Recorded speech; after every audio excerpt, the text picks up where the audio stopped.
Considering that Beatopia is being poured to the Switch, today we're talking about 5 3DS games I think should be ported to the Nintendo Switch. These games, and no, I'm not talking about games that have basically on like every console, like Minecraft.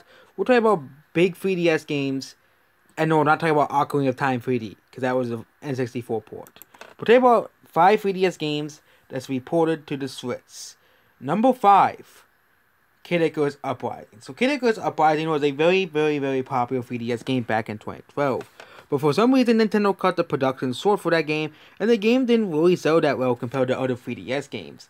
I think what Nintendo should do is just port the game to the 3DS to the Nintendo Switch eShop for like $20, or even make a premium edition for like $40 on retail for those people who want to collect a retail version. This would give a chance for more people to play Kaneko's Uprising, considering Nintendo didn't really have good production for that game, since the game had, terrible production, and I think it'll be easier to put the game on the Switch than on the 3DS. Yes, and it'll probably sell pretty well. And also we'll get to see Sakurai's work again, other than Smash Bros. Number 4. The next game that's to be on the 3DS is Mario, and is the last game released on the 3DS is Mario and Bowser Inside Story Remastered. Basically, the remake of that game. So this game didn't really get a chance to sell well because it was supposed to be like it was like the last big 3DS game. It came out in January of 2019. I think they should just port this game on the Switch as well. It would be easy. It would be easy to do it. Again, it's a game that was meant for the 3DS. It could be $40, just like Miitopia is on the Switch. So I think they can easily get this around. But I think that it would be pretty good if they just ported this game to the Switch, because more people didn't really get to buy this game, since it was such a limited production, basically. And yeah, there we go about Mario and Bowser Inside Story. Number 3 games to be ported to the Nintendo Switch is Yoshi and Pootsie's Woolly World. This actually was in a week, and I think this would be ported to the Nintendo Switch. I know they released Yoshi's Crafted World, but this game didn't really sell that well because, again, it was released on the 3DS at the end of its lifespan. And much like Mario and Bowser's Inside Story for the 3DS, this game didn't really get a chance to sell that well. So I think porting it to the Nintendo Switch would basically make it a perfect opportunity for it to sell better. Number 2, Super Mario 3D Land. This game was basically just ignored. Like with Mario Galaxy 2, this game didn't really come out. That didn't really do too well.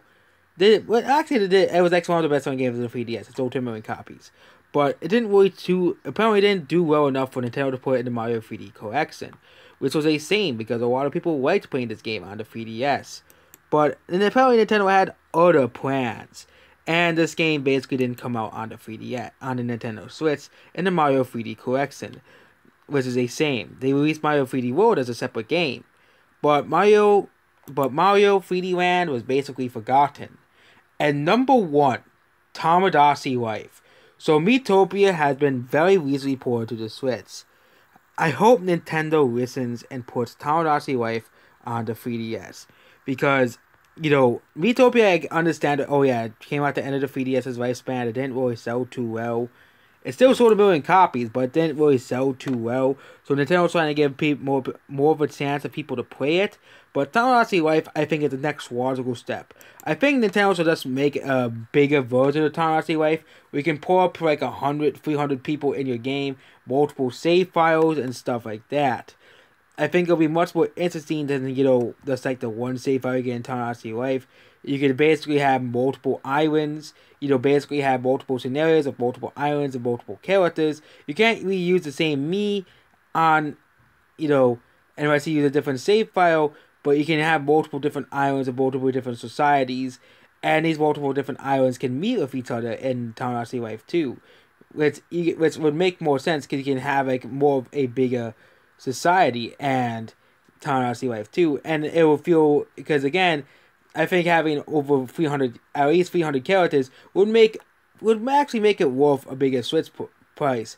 You can have your characters do jobs and stuff like in the first game. You can have your characters, of course, marry and have kids still, basically like that. You can have characters move out your island, and so you can make room for new characters and people in your game. Again, I don't really think many people really have 300 people. I think 100 was like, they had like the me maker limit. But there were people who do want to add a lot of me's. I wanted to have like, for example, if someone wants to have like a whole cast of characters, or wants to have like an island full of like one franchise, or do a role play of all their favorite fictional characters as well, I think this would be a pretty good idea. Making like a massive expansion, to the game, to the original game would be a pretty good idea. I think everybody will be happy. It'll basically be a bigger version of the same game. Also needs to have more things, more food, more things to do for your characters and stuff like that. But even a simple port would be fine as well. So that's basically it. Goodbye.